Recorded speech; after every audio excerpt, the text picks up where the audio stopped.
So we're on a boat, and it's huge. So the thing about Hong Kong is that real estate is premium.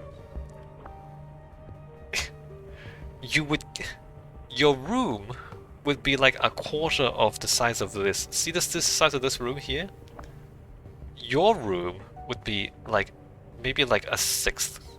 It would be like a bed and like a tiny little bit of space, and that'd be your room in Hong Kong. There's no such thing as a room this big in Hong Kong.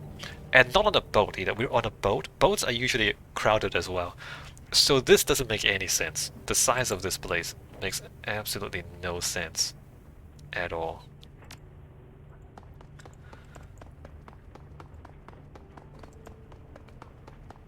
Like, if there's one thing you should not believe about this game it's the size of this room. Duncan, hey Simon, got some things to take care of. Talk later. Alright, we're gonna talk later. There's an upstairs. Look at the size of this place, Isabel. Come back later, I'm busy, alright. Gorbit. Hey Seattle, I'm not really in the mood to hang out right now. Heavy stuff going down, you know. It'll be fine, but for the time being, I'd rather be alone. We'll talk later though. Alright, we'll talk later. And that's it. Oh well, the game lets you walk around, but there's actually nothing you can do. The cot in your cabin is neatly made, with crisp-looking sheets and an insulated plastic blanket. A fine layer of dust coated surface. It's been a long time since anyone slept here. That doesn't make any sense. A fine layer of dust? Because didn't Nightjar and Deadshot, or whatever his name was, the two other guys only died this morning, and they used to live here. You climb into the cot and worm your way under the sheets. They've been starched stiff as boards, but you've slept beneath worse. The lice and bedbugs that plague your own prison cell are mercifully absent here, and the salt air is fresher than the rancid stink of the Redmond Barrens. This is better than where you used to be. That's incredible. The moment your head hits the pillow, exhaustion sets in. You can barely keep your eyes open. Sleep washes over you like a warm bath, and everything goes black. Oh, we're gonna get a bad dream. Cool.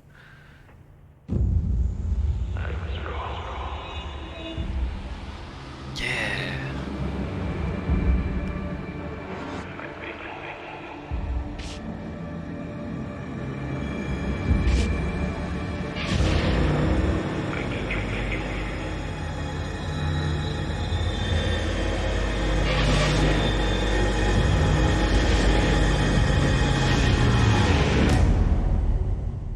Cool. The dream is suffocating. The shifting tunnel of glass and steel, the towering silhouettes of dark majesty, the shadowy doorway, and the teeth. They snap at your heels as you claw your way back to consciousness. You open your eyes to Duncan looming over you. He shakes your shoulder roughly. Simon! Come on, Simon, wake up. We gotta go talk to Kylie. The others have already left. That was one rough night. He lets go of your shoulder, cocks his thumb at the hatch. We gotta go. I've been trying to wake you for a while now. You were thrashing around in your sleep. Thrashing? Yeah, thrashing around? Like, you know, like a jellyfish? Thrashing around? Yeah, you were clawing in the air.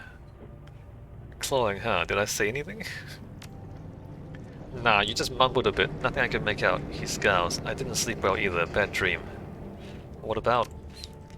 He shrugs. I never remember my dreams all that well. It was probably motion sickness, not used to sleeping on a boat.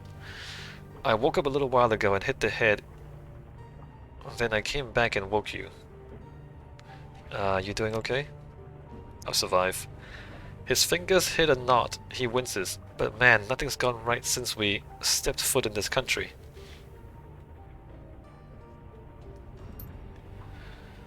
I'll tell you something though, and this is after a full night's sleep. I don't believe Ray's dead.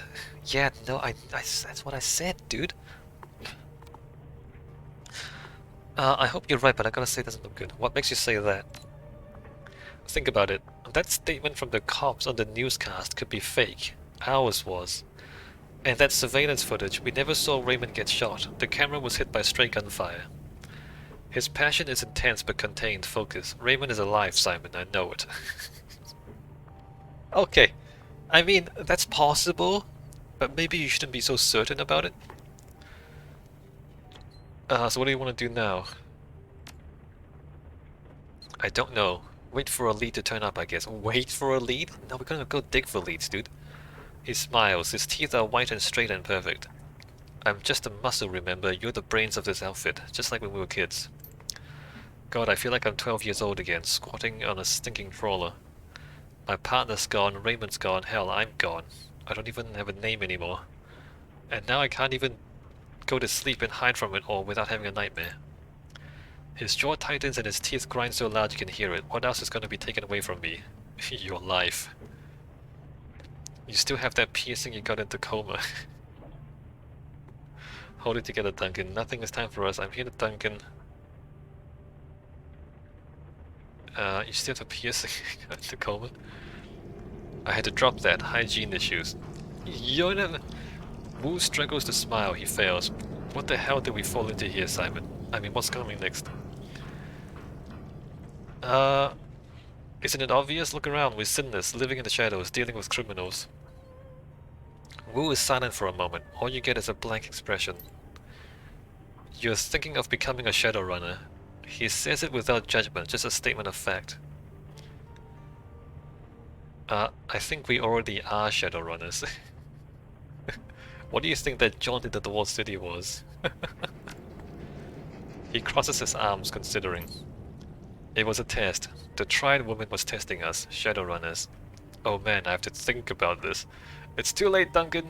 You're already in! He shakes his head slowly, lets out a groan. This isn't the way it's supposed to be. I'm supposed to be a cop. The cops killed your partner, Duncan. And I want a pony, but we played the cards with dealt. You get to keep your gun, that's something. Don't mess with me, man. He checks his watch. Galbert and Isabel left a while ago.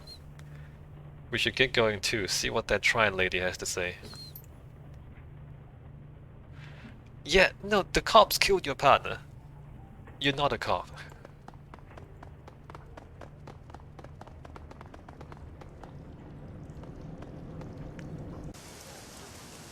Alright, so I'm gonna continue ignoring most things. Because we're gonna wait for...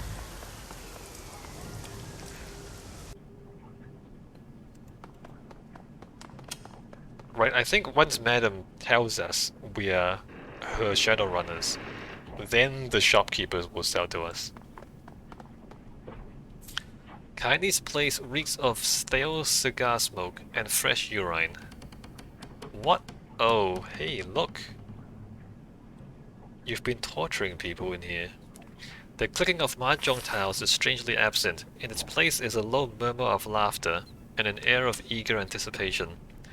All eyes are focused on the groaning figure kneeling bloody and bound at the feet of Kindly Cheng. She beckons to him with her finger, and he struggles towards her, the low rustling of the plastic tarp crackling under his knees as he moves. His pants are wet with fear. An acetylene torch lies on the table at Cheng's right hand. Kindly Cheng ignores the scene. She behaves as if all is right in the world. How'd you sleep, my little ones? Not too well, Auntie Cheng. I had a bad dream.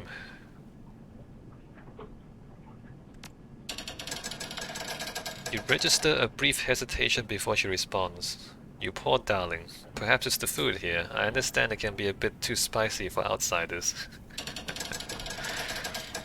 She also knows about the dreams. Like, she hesitates a little bit. Still, a bad dream is a better way to spend the night than getting a bullet in the ear while you sleep. She flicks a mahjong table at the kneeling man's head. Wouldn't you agree, shitbird? She indicates the kneeling man with an incline of her nose. Shitbird here is a plainclothes cop. He snuck into the area last night while you were sleeping, hoping to find you and kill you before his competition got to you first. My men found him outside the trawler you were sleeping on. They saw to it that your rest was undisturbed and that your location remained a mystery. Oh, thank you, Auntie Cheng. Much appreciated. She nods her head back towards the pillar of meat standing behind her. You can thank Mr. Bao for that. Ah, thank you, Mr. Bao. Nod at Strangler Bao. Ignore him. Thank you for guaranteeing our safety, Mr. Bao. Let's just, like, be polite. Thank you for guaranteeing our safety, Mr. Bao. Bao inclines his head 1/4 of an inch. Oh man. This cop had to deal with Strangler Bao. And that's why he's bleeding. She addresses the bloody man on his knees. Now, shitbird, tell my friends here what you told me.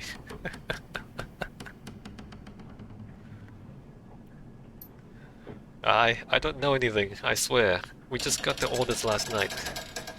He pushes his head towards you and Wu from the floor, struggling to keep his balance.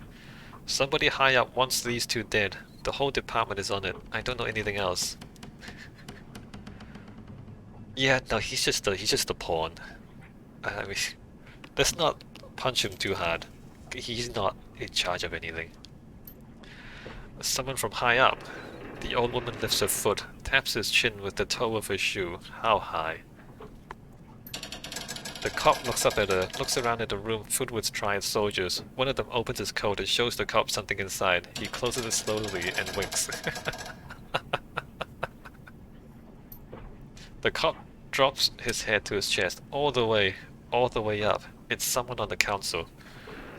Oh, all the way up. Someone on the executive council wants these two dead. Cheng spits on him with a sneer. Fuck your ancestors to the 18th generation. Give me the truth. I don't think he's lying. I think he's just way too scared to lie, madam. The cop wears the spittle. He never lifts his head. It's the truth, madam, I swear it. Whoever it was labeled them as terrorists. We are to terminate with extreme prejudice. Kindly Cheng shuffles closer to the kneeling cop, reaches down and strokes his head with her hand. Then she slowly digs her fingers into his scalp. She pulls back hard until his chin points high. The triad boss leans in close and searches his eyes with her own. No, he's telling the truth. Don't have to be that dramatic. That's all he's got. She lets go of his head and smooths his buzzed-cut hair with her hand. For whatever reason, last night someone on the Executive Council of the Free Enterprise Zone ordered the Hong Kong police force to kill two nobodies from Seattle. I find that fascinating, don't you? Well, maybe we're not nobodies after all, Madam Cheng. Not really. Corporations can just order the cops to kill people here. Yes, but why the need to label us as international terrorists? I call that some messed up shit. Yeah, but why the need to label us international terrorists? I mean, they could just kill us. Why do they need to label us as terrorists? She strokes the policeman's cheek with the back of her hand. Her rusty voice becomes sweet as she explains the ways of the world. Propriety, my darling. When the government has someone gunned down, they prefer to make it appear justified. The people feel safer when their murderers feel like part of civilization.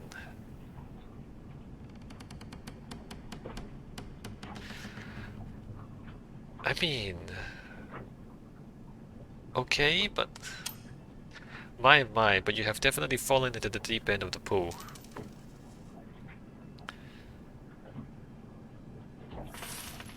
But don't the cops here kill people all the time? Seattle isn't like Hong Kong. There, the mega corps control the government. Here, the corps are the government. Right. The executive council is chosen by the corporate board of governors. They're basically the legislative and executive branches of Hong Kong government in one tiny package. 8 people call all the shots, neat and efficient. Madam Cheng steps back from the cop and lights one of his thin black cigars. For the wage slaves and the civilian sheep, the corporations are a pantheon of God to wield absolute power. She looks around the room, but not for us. The Triad woman takes a long pull from her cigar and taps her ash on the kneeling cop's head. Who else knows about my guest's visit to Hioi, shitbird? No one, madam. I hadn't called it in yet. I wanted to kill for myself. No one knows they're here, I swear it. Right. She turns to her enforcer, Mr. Bao. Bao fiddles with the PDA in his meaty hands. He's telling the truth. No outgoing calls on his PDA. Oh, I think the cop's gonna die now. Because nobody else knows, only he knows. And he's gonna die. Very good. Thank you, Bao. She nods at the cop. Thank you for your honesty. In one smooth motion, Strangler Bao produces a silenced pistol, fires it once into the policeman's head, and replaces it in his jacket. His face never changes expression. Ah, yes. Now nobody knows. Now nobody knows we're here. Looks like the triads can be just as efficient. I was wondering what we were going to do with them. No, I knew what was going to happen. What the hell? That was a cop. Yeah. Alright. Looks like the triads can be just as efficient. Cheng takes a drag on her cigar. Yes, my darling. She balances her cigar on her shot glass, picks up some mahjong tiles and begins playing with them absently. It's clear our friend Raymond Black was up to something involving the walled city, something having to do with prosperity. And this executive council member wanted Raymond dead for it. She stacks her tiles one by one, click click. Now they want you dead for it too, click. This plastic-faced man may show up on your door one day too. He might show up on your door, Madam Cheng. She knocks the pile over and it clatters to the table loudly. I have a proposal for you, my sweets. A smile lights up her dead black eyes. Work for me. With Nightjar and Gutshot dead, I find myself with 2 job openings. Fill them. I have need of deniable assets here. Players unaffiliated with the Triads who can take care of some of the more unsavory business needs about town. You have proven yourselves resourceful, and you have no existing connections here. That can be a positive in this line of work. See, Duncan? I knew it. She wants us to become Shadowrunners.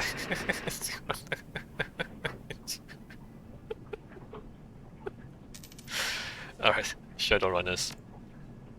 Wu grunts. His jaw tightens, but he stays quiet. In exchange, I will keep you safe from pests like this one. She nods at the body on the floor. The pool of blood in the plastic wrap continues to widen. You have safe harbor here in my town and a steady source of income.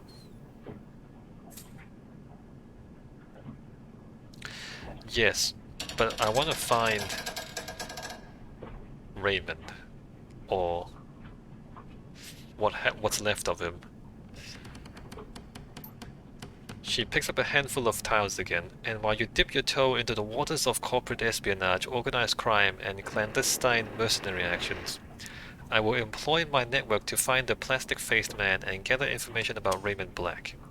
Where he's been, who he's talked to, who stood to be gained from his death, and what this prosperity could be.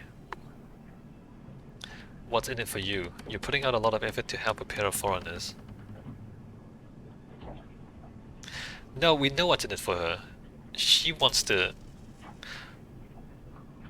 It's like her Shadowrunners were killed as part of this.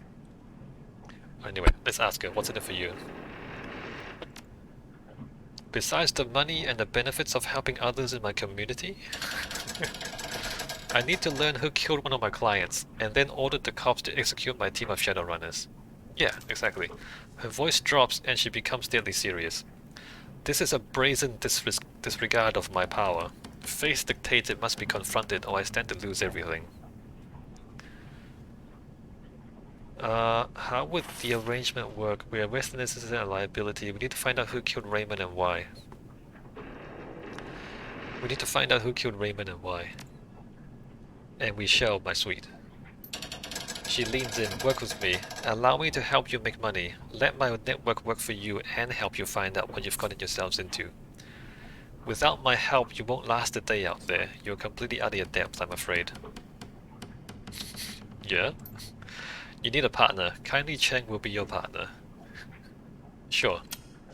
Wu's hand goes to his hips. He drops his head and shakes it a little, amused. It was just like you said, Simon. Shadowrunners. Glad I had some time to think about it. Process. He grips the back of his neck, squeezes hard, rips his hand away. Ah, fuck it. I'm not a cop anymore. That guy's dead. He nods. The decision's made. I'm in. What about you? I'm in too. I didn't have anything back home anyway. There's good money in the shadows. It's about time I cashed in. I'm in until I can clear my name and get the hell out of Hong Kong. I'm gonna find out who killed Raymond. Someone's gonna pay. I think Ray's still alive too. Let's run the shadows and figure out what happened to him. Yeah, I'm gonna pick this one. You can't see it. It's behind my face. I think Ray is still alive too. Let's run the shadows and figure out what happened to him. Raymond is alive, I'm sure of it. So I'll run the shadows as long as Auntie Cheng keeps her end of the bargain and helps us figure out what really happened to him. And then I'm gonna find my father. Then it's done! Hioi is now open to you. She gestures to her lieutenant, who raises a finger to her ear and whispers into her sleeve. First order of business, Simon C. and Duncan Wu don't exist anymore. You need street names. Wu sighs. Yeah, okay, I'll think of something. Goblet rubs her cheek against her rat, a glint in her eyes. I think we've already got you covered, Gun Show. She turns to Isabel. Fits, doesn't it? Gun Show. Indeed. I knew that was gonna stick. Gun Show's good. Gun Show's good, Duncan. It has stuck. Goblet Isabel will handle this the same way we did with all your previous work. He didn't say Nightjar. All the jobs I line up for you will be sent to your computer on the squad boat. She's pointing at you. I got it. Why him?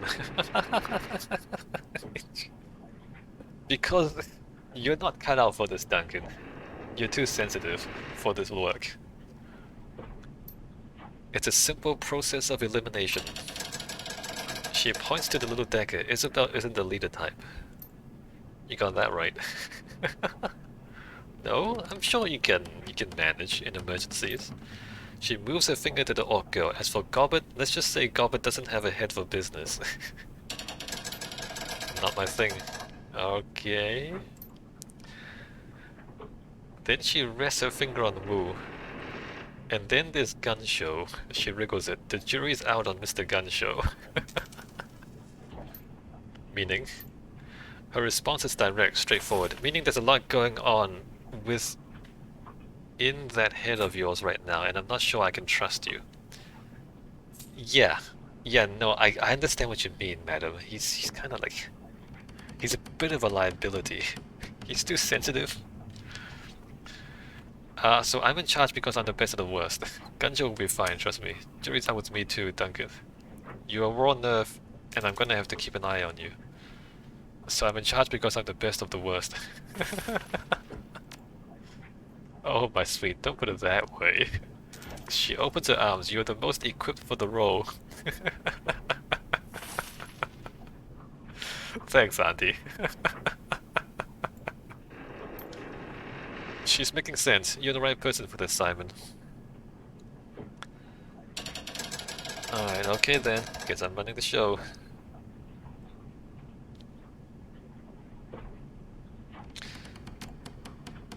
Wu shakes his head, eyebrows raised. Gonna be weird calling you SCKC again. I haven't called you that since we were kids. Goblin looks from Isabel to Wu to you. I guess that's our new crew. I guess this is our new crew. The rat on the shoulder scurries to the top of her head for a better view. Welcome to the shadows, SCKC. Thank you.